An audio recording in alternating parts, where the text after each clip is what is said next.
All right, guys, so I'm out here with my good old buddy Andrew Michael at Jacaranda Golf Club. Now, I had the privilege of working for this man back in the day. Wonderful time, and I still, every year, teach my golf school down here in Florida with you, and it's an amazing time. Now, Andrew is by far one of the best drivers of a golf ball I have ever seen, and I get a lot of questions about how can I improve my driver game. So I want to bring you into play. I want to talk about every part of the driver swing in this video to really help the viewer learn how to make more solid contact and get the ball going in a playable direction, right? Absolutely. So why don't you start out by telling me and telling them what your biggest keys for setup are, right? I think you can really mess up a driver really quickly if you have a bad setup, and I really want to hear it. Absolutely.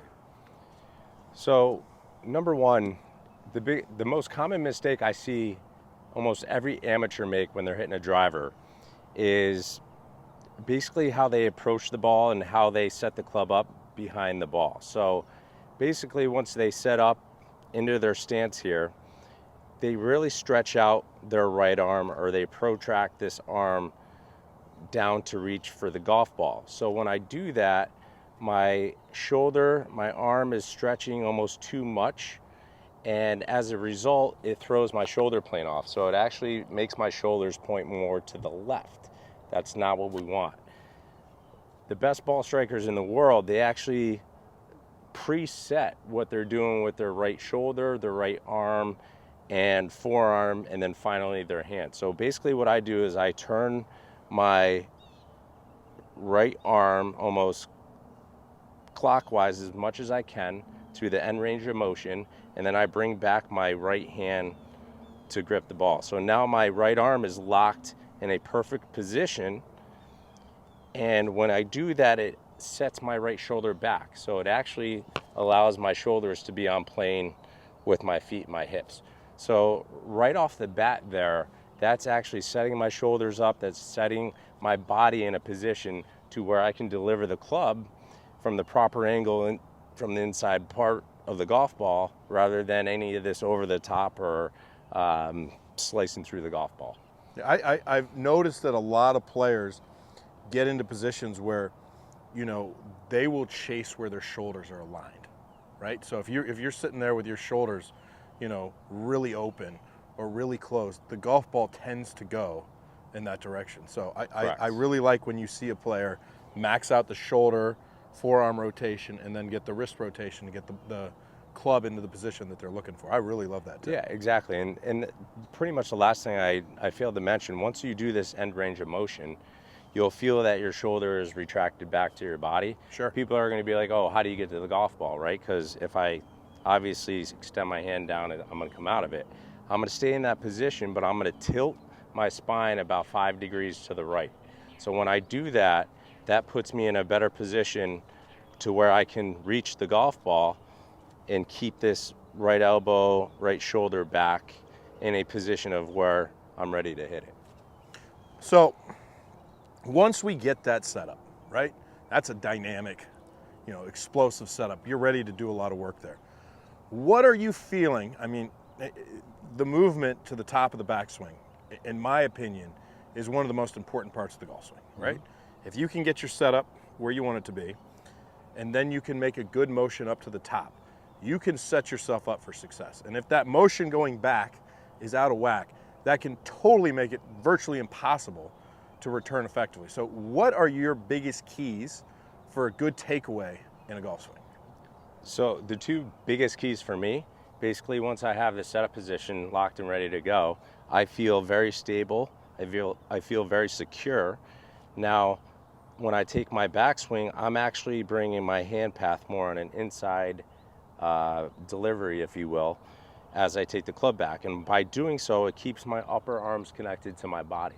Sure. So as I go back, I'm taking the hands in a little bit, I'm keeping the club out in front of my body, and at the same time, I'm able to turn the club to the top. So all this potential energy is getting stored as I'm taking this club back, because I'm simply taking my hands in, I'm keeping my upper arms connected to my body, and I'm rotating my hip going back. So I'm really loading that superpower effect, if you will.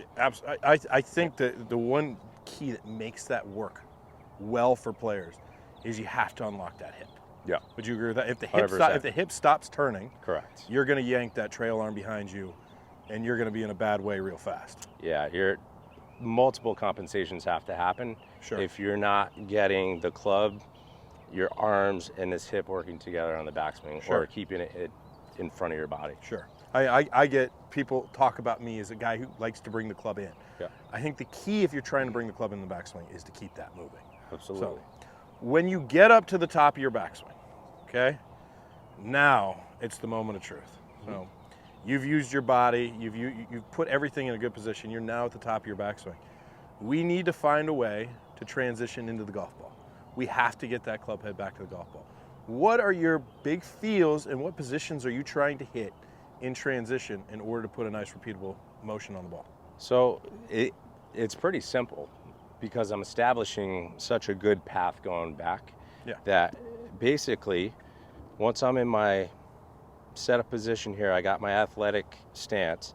As I take the club in and around, I'm feeling this coil happen, and literally as I get to the top of my swing, once I can't bring it back anymore, I just feel my left leg almost work towards the target and explode off the ground. And just because I'm coiled so much and so nicely, the club delivers on a great path going into the golf ball. What are you feeling out of your arms when you do that? Yep, I don't feel much lift in my arms. Okay. So as I go back, I'm taking my hands in, like I said, and then I'll have a little hinge going back. Sure. That vertical hinge that I implement on the backswing allows that club to lift or get vertical. Sure. Now my arms may lift a little bit, Yeah. but I don't feel like I'm really trying to get them up here for extra distance or anything. Sure. I'm trying to keep everything as connected as possible, Sure. just so I can deliver everything with as much power as I can without too many motions going on, if Sure. that makes sense. So you feel you're getting that set up from the chest and then you're unwinding. Correct. It's Using just your chest. literally unwinding. Going So here's one final question for you, okay? Most golfers who are watching these videos hit a huge slice with their driver, okay? Yeah. So that would generally be a club face and a path issue. Yeah.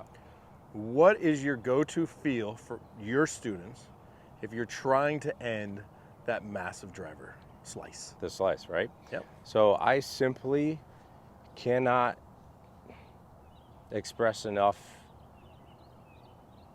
I just think it's super important that these golfers need to learn to swing out to the right. Sure. So I want to exaggerate that with my students as much as possible. So what I do is I have them set up, okay, get into that position, and then I have them drop this foot back, Sure. right? And then they get this super inward feel Sure. to get the club deep. Yeah. And then from here, I tell them, okay, I want you to feel like you're swinging out to right field, to really feel the club head kind of move in a path out to the right. Sure. Now, they're going to be like, well, I hit it right anyways. Sure. Why are you making me swing that Sure. way? You hear that all the time as Absolutely. a teacher. But they're hitting it right from obviously a totally different angle of attack and Yep. so many different things going on. So by swinging from the right, you're actually creating a better swing plane coming in, and then you just turn the corner with your body, and that's what's going to obviously straighten out the ball. But Sure. they don't know how to swing out to the right. Sure. So you got to really teach them that. So I'll have them drop this foot back, have a little more pressure on their front foot, and have them hit these punch shots out to the right. Sure. Just so they can feel that club working.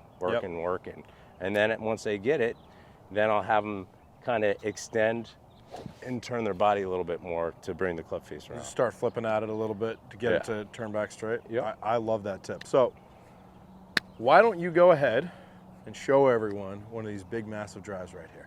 All right, I'll do my best. So basically what I'll do, I'll just put myself in this position, Sure. set up.